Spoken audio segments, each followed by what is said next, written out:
I now give the floor to the Distinguished Observer of the Sovereign Order of Malta.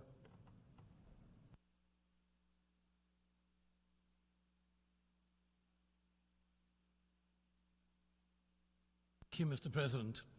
Excellencies, distinguished colleagues.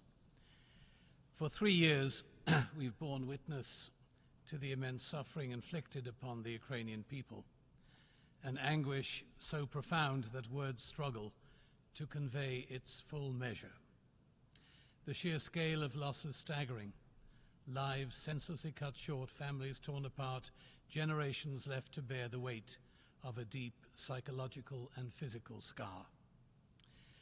The Sovereign Order of Malta is one of the few entities here today that has both shared and observed the suffering and pain of the Ukrainian people in their homeland.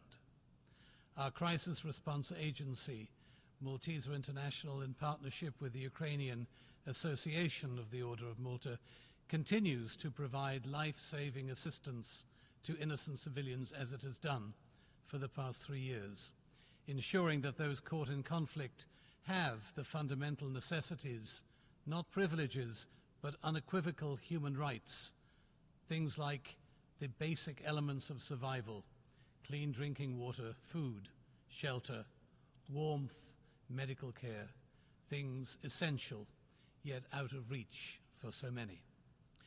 We continue to support the sick, the poor and the dispossessed, both within Ukraine's borders and beyond them.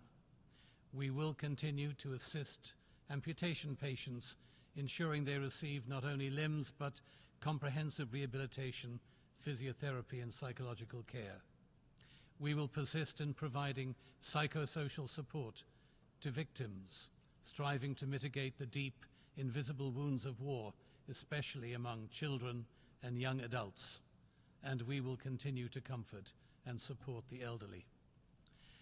Today, as we gather on the solemn occasion of this war's 3rd anniversary, we must also recognize that within these very halls lies the power to say once and for all, enough of war, enough of death.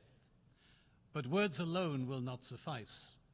The credibility of this institution and the rules-based order itself rests not on the repetition of condemnations and blame, but in the tangible actions taken to uphold the principles on which the organization was founded. Suffering is neither inevitable nor is it necessary.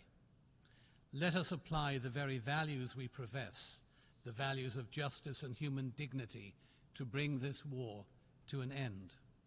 Let us hasten for the day when those caught in this conflict across all borders can reclaim not just peace, but a future based on security, stability, the chance to lead dignified and fulfilling lives, and where they can again find brotherhood with their neighbors. We are all commanded to love our neighbor, just as we wish to be loved, and to seek forgiveness when we have transgressed. Isn't that an underlying rationale for this organization? And are these not signposts, signposts of hope on a path to peace? Thank you, Mr. President.